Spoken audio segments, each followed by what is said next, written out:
Assalamualaikum warahmatullahi wabarakatuh. Shalom, Om Swastiastu, Namo Buddhaya, salam kebajikan, salam sejahtera bagi kita semua. Pertama-tama yang saya hormati Bapak Hairul Mujahidi SMAK selaku dosen pengampu mata kuliah Akuntansi Keuangan Syariah. Sebelumnya izinkan saya memperkenalkan diri terlebih dahulu. Perkenalkan, nama saya Fitri Akselia Zahra dengan NIM 20230070071 dari kelas AK23F. Di sini saya akan menjelaskan atau mempresentasikan hasil analisis saya terhadap artikel yang berjudul Analisis Implementasi Akuntansi Pembiayaan Musyarakah berdasarkan Pernyataan Standar Akuntansi 106 di BMT Harum Tulung Agung. Untuk itu, langsung saja kita ke pembahasannya. Baik, di sini saya akan membahas beberapa topik pembahasan. Yang pertama ada bab 1 pendahuluan, kemudian bab 2 metodologi penelitian, kemudian bab 3 pembahasan dan hasil, dan yang terakhir bab 4 adalah kesimpulan. Baik, di sini saya akan menjelaskan bab 1 terkait dengan pendahuluan. Jadi penelitian ini tuh dilatar belakangi oleh pandemi COVID-19 yang menyebabkan terjadinya penurunan kondisi ekonomi yang berdampak pada melemahnya daya beli masyarakat serta menurunnya aktivitas usaha, terkhususnya pada sektor UMKM. Kondisi ini mengakibatkan meningkatnya kebutuhan masyarakat terhadap pembiayaan untuk mempertahankan dan mengembangkan usahanya.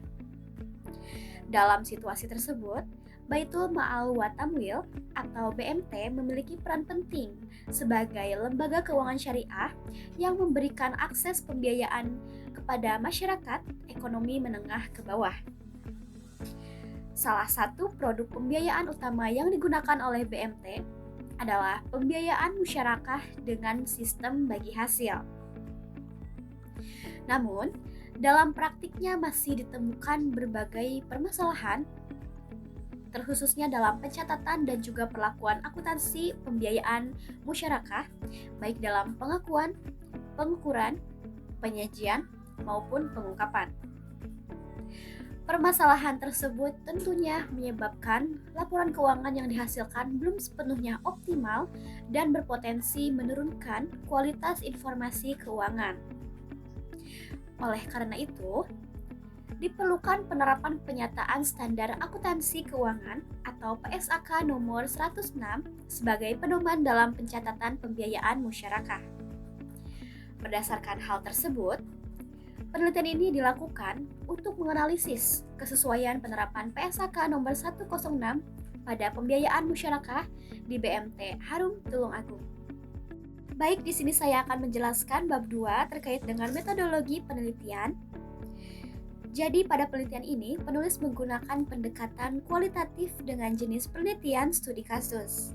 Pendekatan ini dipilih karena penulis ingin memahami secara mendalam penerapan akuntansi pembiayaan musyarakah di BMT Harum Tulung Agung.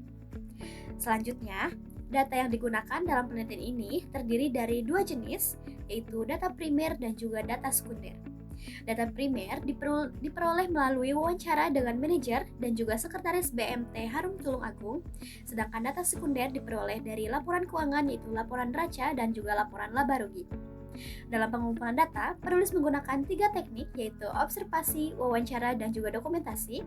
Observasi dilakukan untuk mengamati langsung aktivitas pembiayaan, wawancara dilakukan untuk menggali informasi lebih dalam, dan dokumentasi digunakan sebagai data pendukung penelitian. Kemudian setelah data terkumpul, dilakukan analisis data melalui 3 tahap yaitu reduksi data, penyajian data, dan juga penarikan kesimpulan. Reduksi data dilakukan dengan memilih data yang relevan, kemudian data disajikan secara deskriptif dan selanjutnya ditarik kesimpulan berdasarkan hasil analisis tersebut. Baik, selanjutnya di sini saya akan membahas bab 3 terkait dengan pembahasan dan juga hasil. Pada artikel tersebut, penulis mencantumkan gambar seperti gambar di samping yang memperlihatkan jumlah anggota pembiayaan di BMT Harum Tulung Agung dan terlihat bahwa pembiayaan musyarakah berada pada nomor 2. Pembiayaan musyarakah ini bertujuan untuk membantu para pelaku usaha yang membutuhkan dana dalam memulai atau untuk pengembangan usahanya. Baik, pada slide ini dijelaskan bahwa BMT Harum Tulung Agung melakukan pencatatan akuntansi berdasarkan PSAK nomor 106. Pada poin A, dari sisi pengakuan pembiayaan musyarakah, Pengakuan ini telah sesuai dengan PSAK nomor 106 pada paragraf 27 dalam artikel yang menyatakan bahwa investasi musyarakah diakui pada saat pembayaran kas atau aset non-kas kepada mitra aktif. Yang artinya, setiap dana yang disalurkan kepada anggota langsung dicatat sebagai investasi sehingga posisi keuangan BMT dapat diketahui dengan jelas. Pada saat pencairan dana dilakukan jurnal pembiayaan musyarakah terhadap kas, pencatatan ini tuh bertujuan untuk menunjukkan bahwa dana telah disalurkan kepada mitra aktif dan menjadi bagian dari pembiayaan yang harus dikelola dengan baik. Selain itu, biaya akad musyarakah juga dicatat sebagai beban akad musyarakah terhadap kas. Hal ini dilakukan agar seluruh biaya yang timbul dalam proses pembiayaan dapat tercatat secara rapi dan tidak mengganggu perhitungan keuntungan. Kemudian, pada poin B, dari sisi pengukuran pembiayaan musyarakah, pengukuran dilakukan berdasarkan jumlah kas yang diberikan dan sudah sesuai dengan PSAK nomor 106. Dengan pengukuran ini, nilai pembiayaan dapat diketahui secara pasti sejak awal akad. Namun, karena pengukuran tersebut belum mencakup aset non-kas, maka penerapannya belum sepenuhnya sesuai standar. Hal ini menunjukkan bahwa masih diperlukan pengembangan lebih dalam sistem pencatatan agar lebih lengkap dan juga sesuai dengan ketentuan PSAK nomor 106. Baik, selanjutnya poin C terkait dengan penyajian pembiayaan musyarakah. Penyajian yang dilakukan oleh BMT Harum Tulung Agung telah sesuai dengan PSAK nomor 106.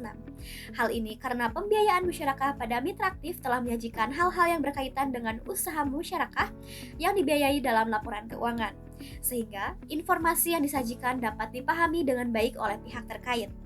Pada saat menerima bagi hasil keuntungan musyarakah dari mitra aktif, BMT akan mencatat kas pada pendapatan bagi hasil musyarakah. Pencatatan ini bertujuan untuk menunjukkan bahwa BMT memperoleh keuntungan dari kerjasama yang telah dilakukan. Sedangkan pada saat terjadi kerugian atas pembiayaan musyarakah, BMT akan mencatat kerugian bagi hasil musyarakah pada pembiayaan musyarakah. Hal ini dilakukan agar kerugian dapat diketahui secara jelas dan dicatat sesuai dengan kondisi yang sebenarnya.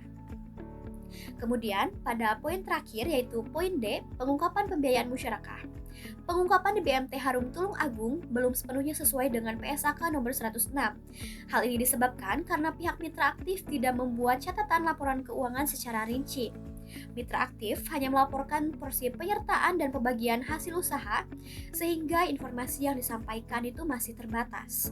Akibatnya, laporan keuangan belum sepenuhnya menggambarkan kondisi usaha musyarakah secara menyeluruh.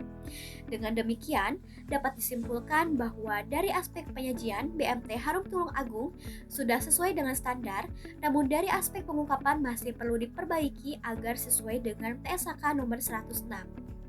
Baik, selanjutnya pada bab 4, kesimpulan bahwa pada poin A, pengakuan pembiayaan musyarakah diakui sebagai investasi karena BMT berhak memperoleh bagi hasil sesuai nisbah dan porsi penyertaan berdasarkan kesepakatan akad sesuai dengan PSAK 106.